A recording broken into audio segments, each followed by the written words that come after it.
So I had a friend called Billy, and I won't lie to you, he was a bit odd. And he was telling me this incredible story that took place in just one day. In what this everything I'm about to tell you happened in one day. Absolutely amazing. This is how it began. Billy had paid a visit to Primark, and he bought himself a second-hand t-shirt. It cost him something like £2 or something like that. It was this. He went into the shop and thought, to hell with it, there was this shirt there. He thought, okay, I'll give it a try. He picked the thing up and he started looking at it, and there was a hole in it, and he smelled it. It stank. Oh God, stank of another man's sweat. Awful thing. But it was only £2, so to hell with it. He thought, I like the colour of the t-shirt. It'll look good. He puts it in. He goes up to the counter. He buys it. He puts it into his little bag and he heads off. And he starts making his way home, and he's got this little paper bag on it at his side that he's carrying around in his hand, looking like a right sad old fool. And he's walking along. He's like, look at me with my shopping bag.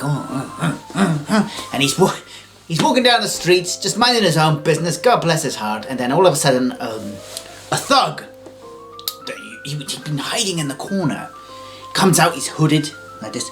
He comes out running, and he grabs the paper bag with the t-shirt in it. He grabs it and he runs off like that. Disappears from sight. Billy is like, he's furious. He's like, that's his t-shirt. He just spent £2 on it.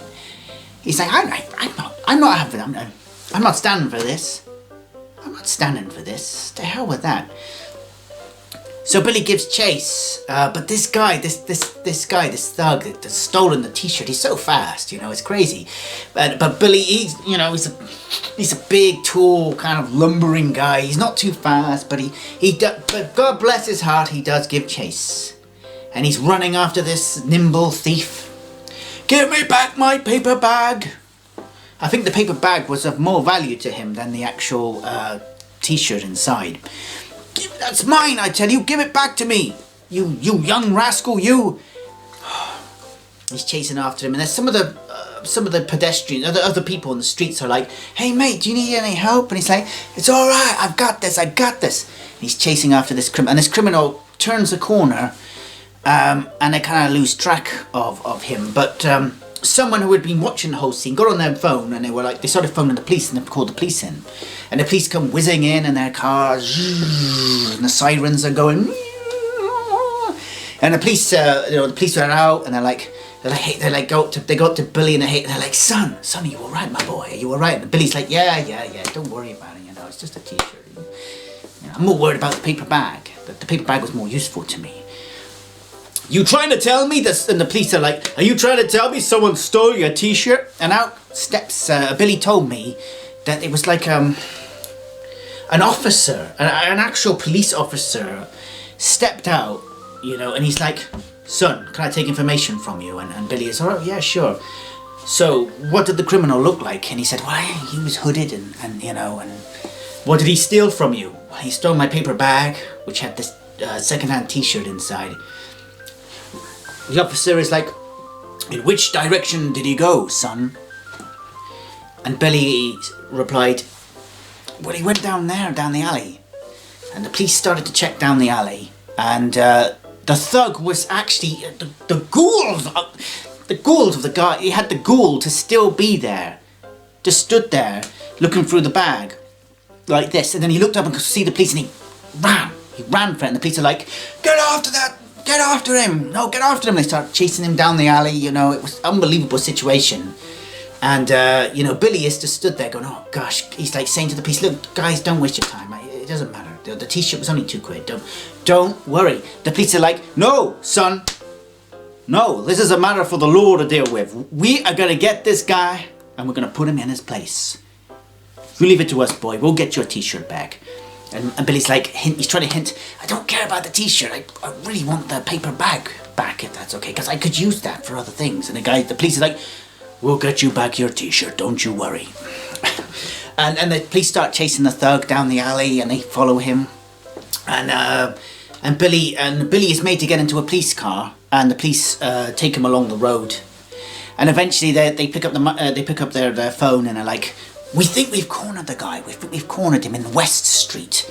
We think we know where he is. And so they make their way towards the West Street. They make their way towards West Street. There's this big block of abandoned flats, and it's kind of a spooky area. Not many people live there, and all the windows of the flats are all broken.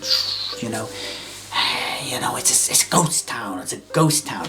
But the thug had made his way to this part of town and had broken into one of the abandoned flats, and the police had now surrounded the building. They'd surrounded it, and Billy turned up eventually and could see. When the car finally stopped and he got outside, a big van turned up, and Billy couldn't believe what he was seeing. Armed police were getting out of the van. They had everything. They had their guns, they had armor, you know, like they were ready to go to war. And Billy's panicking a little bit at this time. He's like, I can't believe the police are wasting this much energy and time on this. This is just, you know. But anyway, so 50 of these big tough guys in armor, and you know, the rifles were cutting out. There was a sniper in the back. He was looking around. I can't see him, boss, you know. And they were looking about. They were looking through. They were circling this block of flats, looking in on the windows, you know. They had besieged the place, and some people were saying that the thug wasn't actually inside, that he'd actually had gotten out and was on the run somewhere else. And just as the police were about to give up, because for some reason they didn't enter the flats, they seemed to be frightened of something, even though, as far as everyone was concerned, the thug wasn't armed. He wasn't carrying any weapons. He didn't seem to be. But these police, 50 guys, they were scared to go in to the building. But anyway, and the speakerphone, you know, come on out with your hands up, you know. And the thug finally manifested himself in one of the windows. He made his way up to the 4th floor and was looking out of the window. You won't get me! Don't come inside! If you come inside, I'll get the t-shirt and I'll rip it up! And the police backed off at this point. They were like, he's gonna rip up the t-shirt. What the hell are we gonna do, you know? And Billy is there, Billy is there, and he's like, guys, I don't care about the t-shirt, I just want the paper bag back, if that's alright, you know. The police had completely ignored him. Don't worry, sir, we'll get you your t-shirt back. And they started aiming the gun. All we want is the t-shirt, they said to the thug up in the 4th, you know, the 4th row of these flats. We just want the t-shirt, throw the t-shirt down, and we'll let you live, you know. The thug is like, I ain't giving you nothing, boys, you know, and he disappeared. The police were at a loss, they didn't know what to do. Now the police officer took Billy to the back and he said, look son, don't worry. We're gonna get your t-shirt back. I don't care the cost in blood, even if I lose men, even if one of my boys die, we're gonna get your t-shirt back, no matter the cost. That's what we're here to do. We're here to provide this service. And Billy was just, gosh, you know, he didn't know what to do. And Billy, well, he was at a loss at this stage. I mean, Billy just wanted to get home right now. He just wanted to go home. He didn't want nothing more to do with this madness. But the police wouldn't let him go. They said, no, we need your help. Just in case something happens to the shirt, you know, to the t-shirt. We need you there, my boy.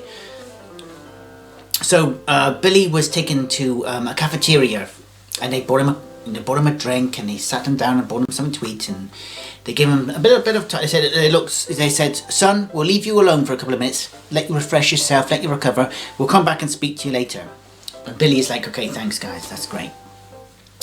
And Billy was sat there just drinking his coffee and thinking, gosh, when is this madness going to end? When suddenly this guy, Billy had never met him before, that he entered the cafeteria. He just came in, he just slid in, and he was dressed from the throat to the foot in black. Very sinister looking guy. And he had black shades, and he sort of moved like this, kind of like he was gliding. And he sat down at the table with Billy, like that. Billy was like, oh gosh, maybe I should move. And this guy, this stranger, was like, I know who you are, Billy. Billy was beginning to panic at this stage. I mean, who wouldn't? Don't worry, Billy, I'm on your side, said the stranger. Don't worry, Billy, I'm on your side. I'm here to help you. Billy's like, who are you? Billy, the stranger, my name is Jack Cole. I'm a vigilante, he said. And he pulled his jacket back and he brought a gun out. I kid you not, he brought a gun out. I'm a vigilante. I'm here to help you. Get your t-shirt back. Don't worry. I'll deal with this. I'll get that guy. And Billy is like... And Billy is like, look, you know, there's 50 armed policemen outside. It's okay. The situation is covered, I'm sure. The vigilante is like, you can't rely on the police, son. Leave this to me. I'll deal with it. Billy didn't know what to do.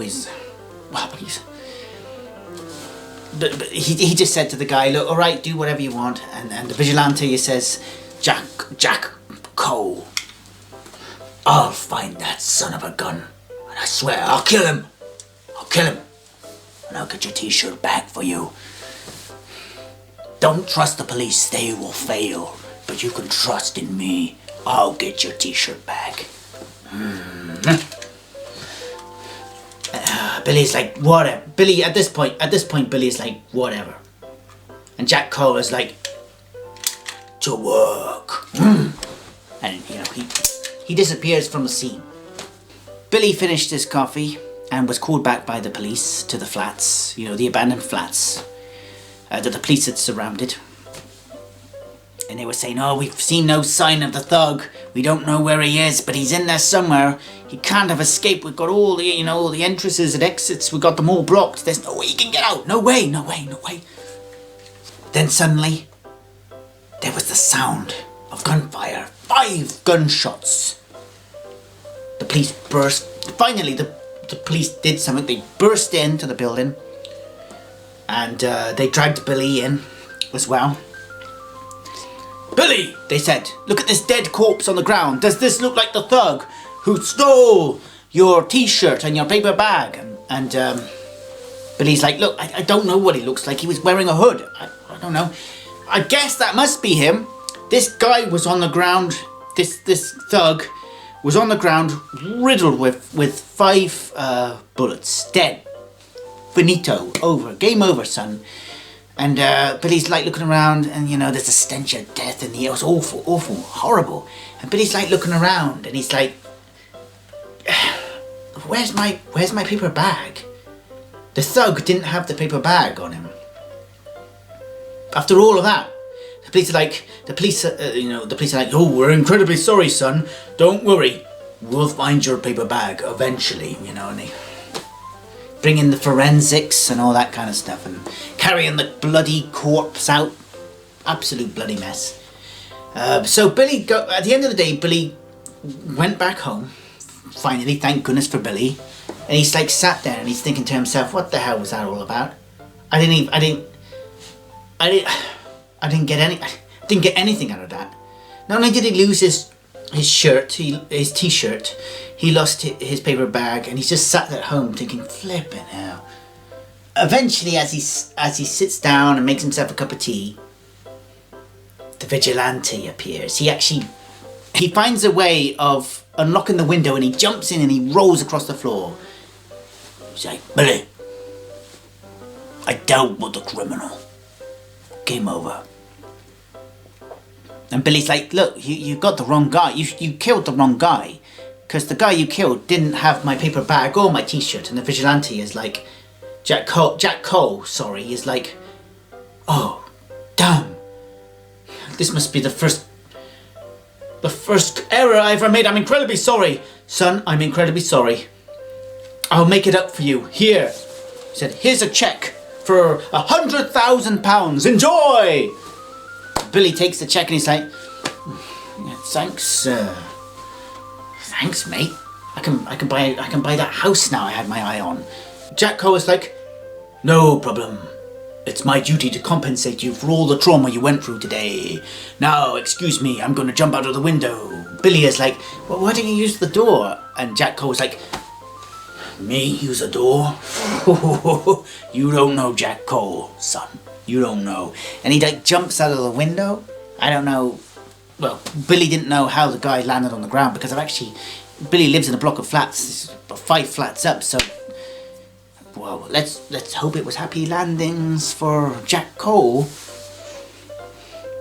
And so Billy, now alone, finally was able to make his cup of tea, and he thought to himself, what a day. I've lost my paper bag. I've lost my second-hand t-shirt. But at least I got a free cup of coffee.